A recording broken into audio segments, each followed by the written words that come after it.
Bismillahirrahmanirrahim. Assalamualaikum warahmatullahi wabarakatuh. Perkenalkan, nama saya Reza Kirana dari kelas FM 19C dengan NIM 1057-117419.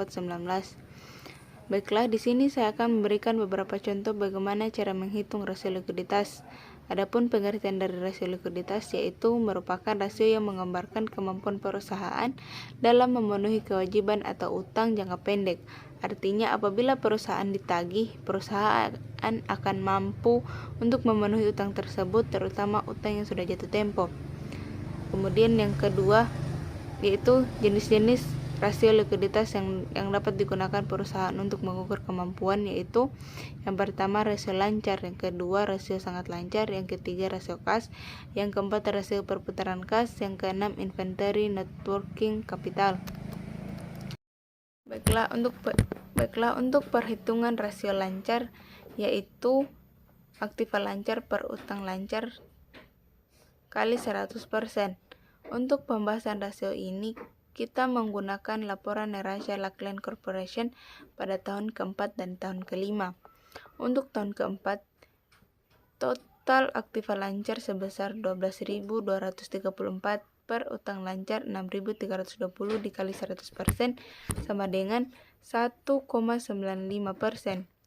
Artinya jumlah aktiva lancar sebanyak 1,95 kali utang lancar, atau setiap Rp1 utang lancar dijamin oleh Rp1,95 harta lancar. 1,95:1 antara aktiva lancar dengan utang lancar.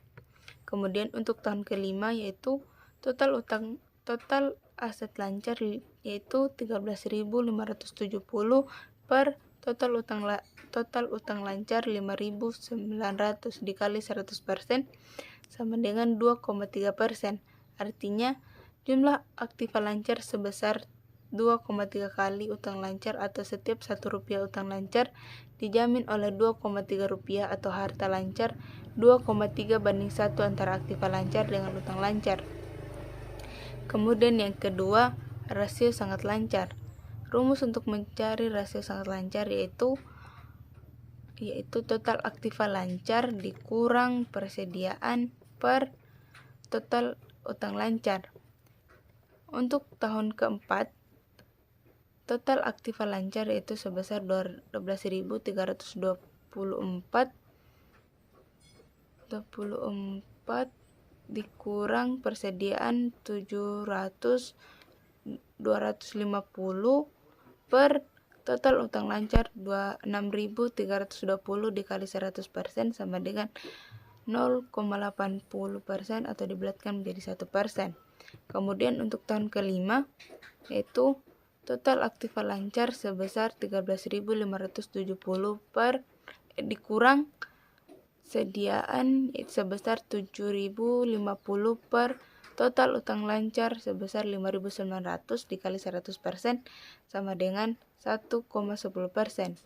Jika rata-rata industri untuk quick ratio ada 1,5 kali, maka keadaan perusahaan lebih baik. Dari perusahaan tidak harus menjual sediaan bila hendak melunasi utang lancar, tetapi dapat menjual surat berharga atau penagihan utang. Demikian pula sebaliknya, jika rasio perusahaan di bawah rata-rata industri, keadaan perusahaan lebih buruk dari perusahaan lain. Hal ini menyebabkan perusahaan harus memenuhi sediaannya untuk melunasi pembayaran utang lancar, padahal menjual sediaan untuk harga yang normal relatif sulit, kecuali perusahaan jelas menambah kerugian. Kemudian yang ketiga yaitu rasio kas atau kas rasio. Rumus perhitungan rasio kas yaitu kas ditambah setara kas per total hutang lancar dikali 100%. Untuk tahun keempat, kasnya itu sebesar 1.387 ditambah bank yaitu 510 per total hutang lancar sebesar 6.320 dikali 100% sama dengan 0,30 atau 30%. Untuk tahun kelima yaitu kasnya sebesar 1.610 ditambah bank 530 per total hutang lancar 590 dikali 100 sama dengan 0,36 atau 36%. Kemudian, jika rata-rata industri untuk kas rasio adalah 50%, maka keadaan perusahaan lebih baik dari perusahaan lain. Namun, kondisi rasio kas terlalu tinggi juga kurang baik karena ada dana yang tidak atau belum digunakan secara optimal.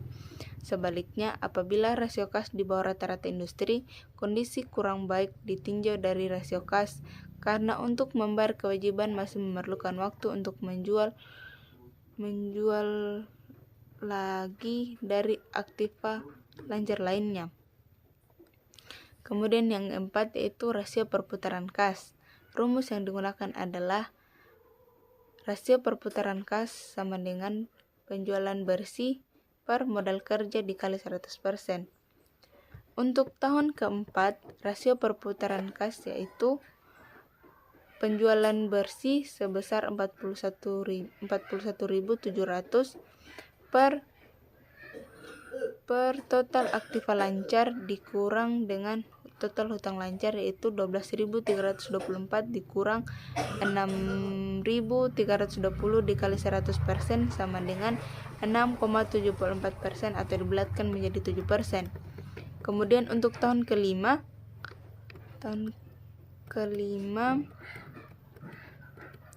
penjualan bersih itu 48.500 per total aktiva lancar dikurang total hutang lancar yaitu sebesar 13.570 dikurang 590 kali 100% yaitu sama dengan 6,32% atau dibulatkan menjadi 6%. Jika rata-rata industri untuk rasio perputaran kas di atas 100%, maka keadaan perusahaan pada tahun keempat dan tahun kelima kurang baik karena masih cukup jauh dari keadaan rata-rata industri. Kemudian yang kelima yaitu inventory to net working capital.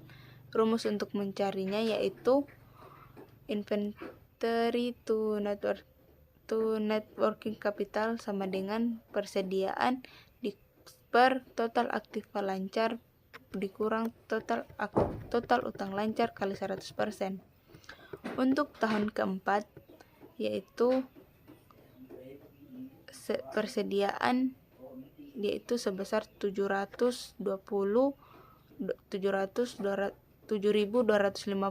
per total aktiva lancar 12.324 kurang total utang lancar 6.320 dikali 100% sama dengan 1,20%. Kemudian untuk tahun kelima persediaan yaitu 7.050 per total aktiva lancar dikurang total utang lancar yaitu 13.570 dikurang 5.900 dikali 100% sama dengan 0,91%. Artinya, jika rata-rata industri untuk inventory to net working capital adalah 12, maka keadaan perusahaan untuk tahun kelima dan tahun keempat dan tahun kelima kurang baik karena masih di bawah rata-rata industri. Baiklah, itulah tadi beberapa contoh bagaimana cara perhitungan rasio likuiditas. Lebih dan kurangnya mohon dimaafkan. Wassalamualaikum warahmatullahi wabarakatuh.